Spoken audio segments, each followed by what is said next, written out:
সম্মানিত সভাপতি মাননীয় সংসদ সদস্য আলহাজ জয়নুল আবেদিন। সুপ্রিম কোর্ট আইনজীবী সমিতির নির্বাচনের ফল ঘোষণার পর বিজয়ীদের বরণ করে নেওয়া হয় ফুল দিয়ে। সভাপতি নির্বাচিত হয়েছেন ব্যারিস্টার AM মাহবুবউদ্দিন খোকন এবং সম্পাদক পদে জয় পেয়েছেন অ্যাডভোকেট মোহাম্মদ আলী। শীর্ষ দুই পদে বিজয়ী দুইজনেই বিএনপি সমর্থিত প্যানেলের।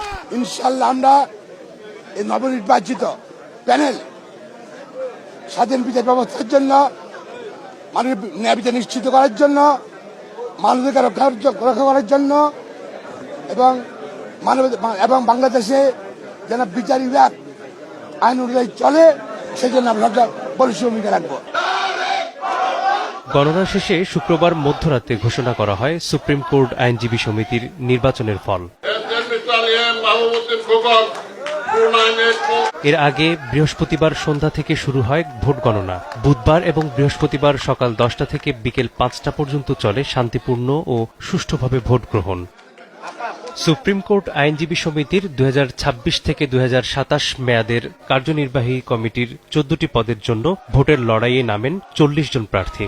এর মধ্যে বিএনপি সমর্থিত নীল প্যানেল, জামায়াত সমর্থিত সবুজ এবং এনসিপি সমর্থিত লাল সবুজ প্যানেল অংশ নেয়। এবারের নির্বাচনে 11,097 ভোটারের মধ্যে ভোট দিয়েছেন 4,048 জন।